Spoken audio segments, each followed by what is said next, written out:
Right then, we begin in five, four, three, two, one.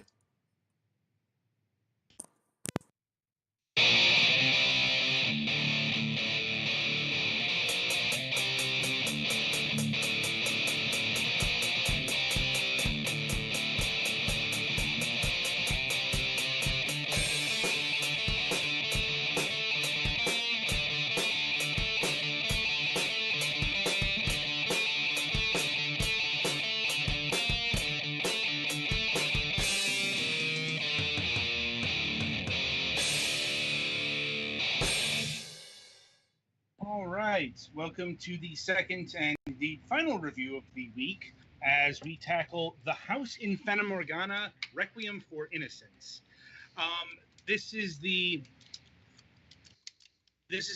follow-up, sort of. That is to say, it's a prequel to the original House in Fata Morgana. Mm-hmm. You know, so yeah, this is about certain characters in that game, what they did before where they were in the first installment, as it were. So I guess we should start out with the content warning. This game starts out pretty fucking heavy. Yeah. Indeed.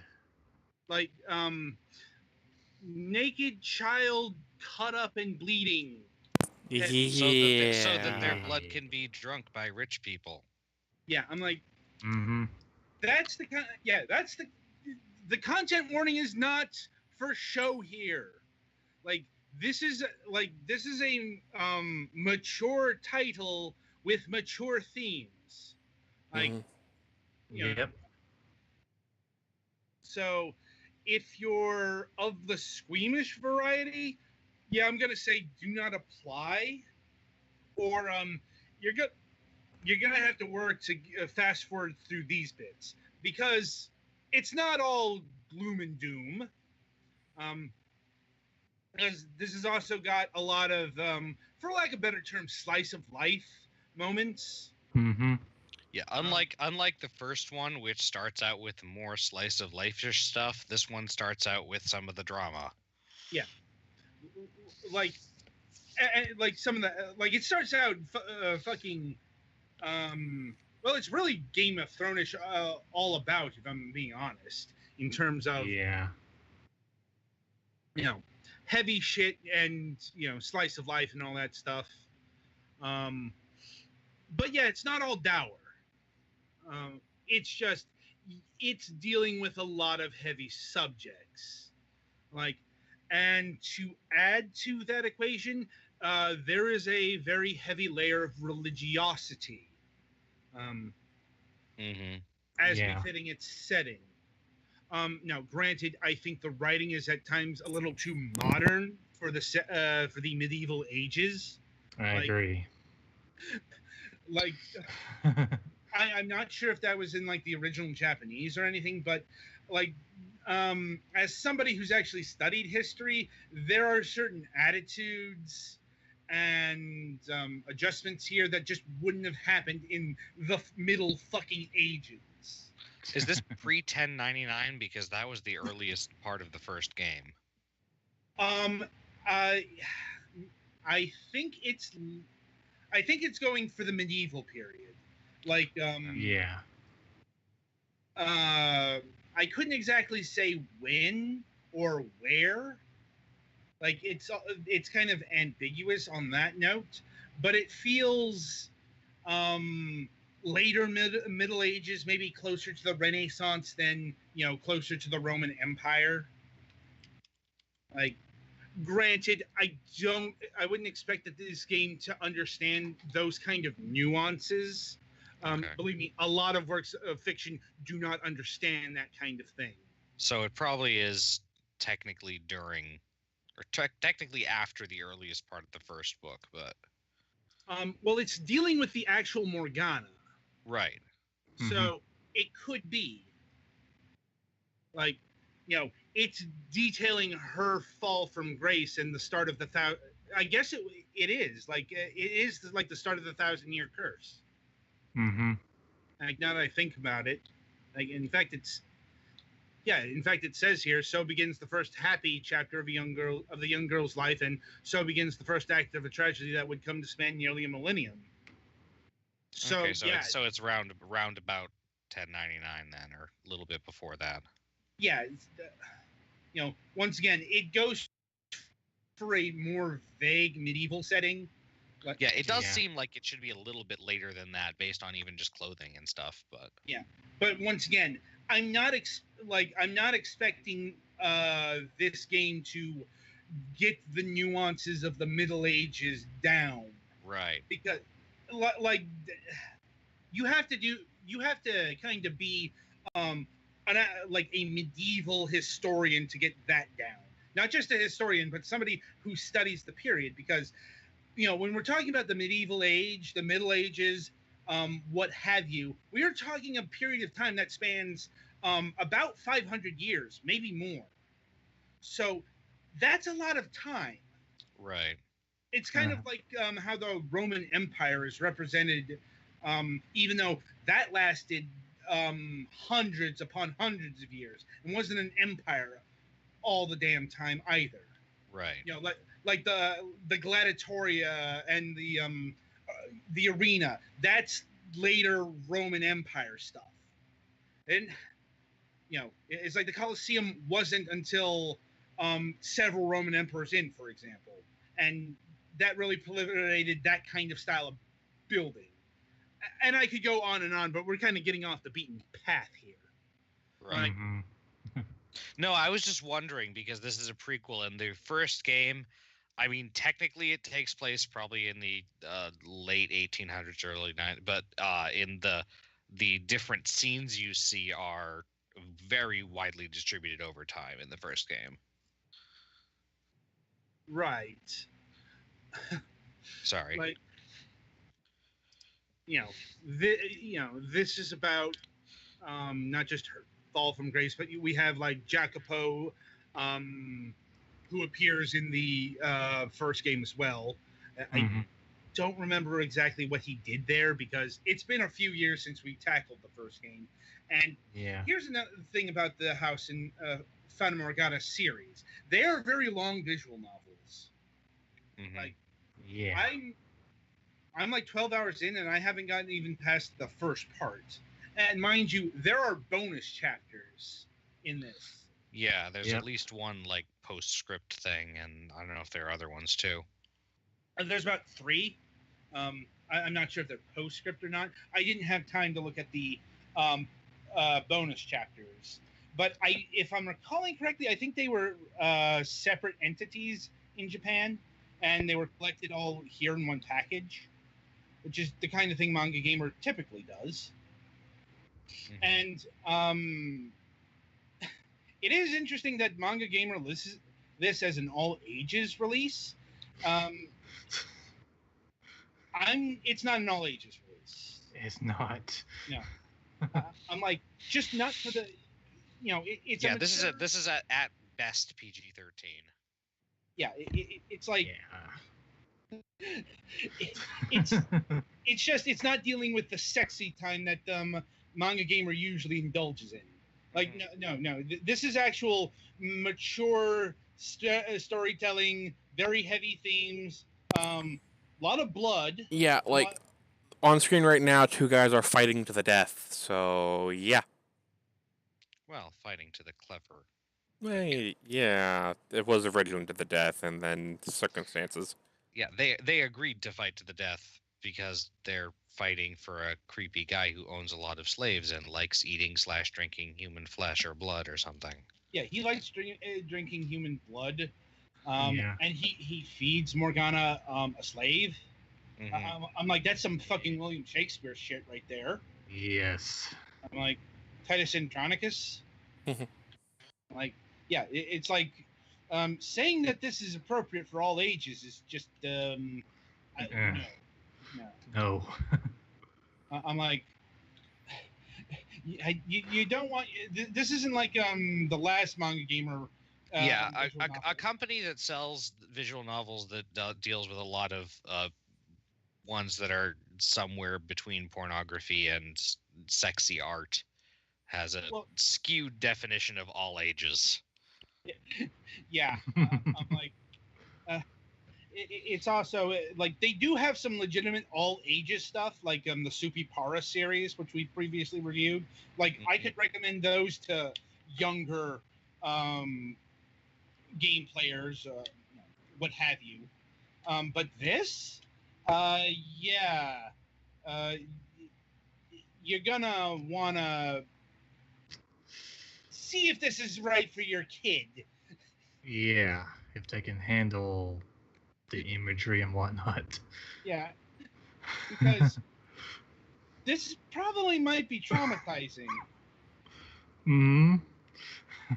Like, there are even some weird short flashes of disturbing things sometimes. right. Yeah.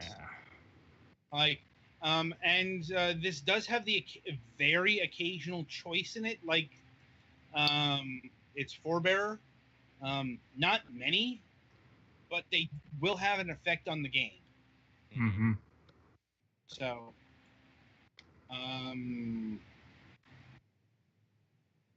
and it's also very different from any other visual novel series I can think of, not just in terms of tone and content, but in terms of art style. Because, well, the art looks very Western. It Yeah, does. some of it looks kind of, I don't know, some Castlevania games have this kind of pseudo Western, Right.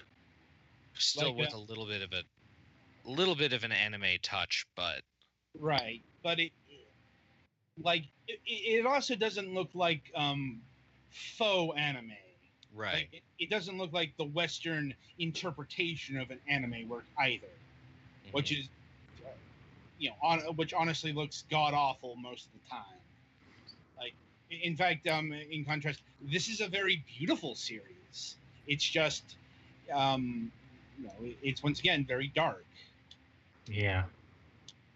And alongside that, the music is fairly interesting, which is not something I usually get to say when it comes to visual novels. It's very classical-ish, period-ish music with lyrics that are not in English or Japanese. Yeah, I'm like, I want to say they're like Gaelic or something like that. Looking at an article, some of them are like in Portuguese or French. Yeah, it's like, that makes sense. Like, yeah. It's going for a very folk Catholic feel. Mm-hmm. Makes sense. Yeah, like, which is not the easiest thing to pull off, because because we are talking about a time when the Catholic Church was very dominant. Mm-hmm. Like, Indeed. but it's not, the big Latin choirs or anything like that, or Gregorian chant. It's more, this is music you'd probably hear at a festival or something like that. Some of the time. Other times it does delve into the more nondescript visual novel music. That's usually when it gets to the lighter parts, and when characters are just having conversations about shit. Let's see. Pricing. Hang on, let me just pull it up here. Yeah, so the base price is $15, and the soundtrack, the soundtrack is available, is $9.99. The entire package costs $20.88, which is, as usual, the best purchase you can make. I'm like, $20 for this? Yeah, I'd say that, and the soundtrack, honestly, that feels a bit undervalued. Which is not something I usually say when it comes to visual novels. Uh-huh. Mm-hmm. Yeah, especially since, this is going to last you a while. Not just the main series of events, but the bonus chapters as well. Well, here's part of the thing with do you think this would be a good like solo thing, or do you need the other Morgana games? Well, yeah, it's like that is the thing. Yeah. You probably get more out of it if you played the other one first, Yeah, get the because full you'll know experience. what it's about. Yeah. To Like enjoy it more. this is a prequel. It takes place chronologically. It's part of the origin, but I feel like that is largely supplement. Like it's designed to supplement and further your understanding of the other one. But I don't know. Right. I mean, not that it doesn't stand on its own. I didn't play too much of the first one, and I was still enjoying isn't the right word, but I was engrossed in this one enough. But Yeah, and if you Same. wanted the original one, that's still $25 on its own, or $35 if you want the soundtrack with it. So like I maybe next time we have John on the program, we'll ask if they're planning on having a collected version. Both titles in one package, like because that might be a thing that they want to do, since these games are kind of they are connected to each other. Right. So, any final thoughts on Requiem for Innocence here? Very arty. If you're interested in emotionally interesting stories, it's probably worth checking out. It's very, and especially if you like the art style at all, it's very pretty. If you're looking for your not so typical visual novel and can handle violent imagery, the disturbing variety, I say get this. I mean, I don't do super well with that, and I didn't have any problem with that, but that's probably because it's still images almost entirely, and Right. a lot of my blood problems happen when it's more realistic or more animated. Mm-hmm. Duly noted. Yeah. So be sure to pick both titles up if you're so interested. But the entire series comes highly recommended from us. Yeah. Right. So that'll about do it for the review session this week. Coming up, we do not have a Tuesday interview this week, so hurrah for that, I guess. On Wednesday, July 11th, we will be welcoming back to the program Carrie Shiro of Tiny Build. We're going to be talking about their E3 stuff. I'm looking forward to it. Like they had some. Trying to remember that battle royale game they showed off. It was at the PC gaming show. Yeah. Rapture Rejects. There we go. Yeah. Which is actually based off of a webcomic. And they also showed off Secret Neighbor, which is a survival horror battle royale game. I remember the footage of that. It was interesting, although honestly, Rapture Rejects interested me more. But yeah, so we'll have things to talk about then, and until Wednesday, I wish you good gaming.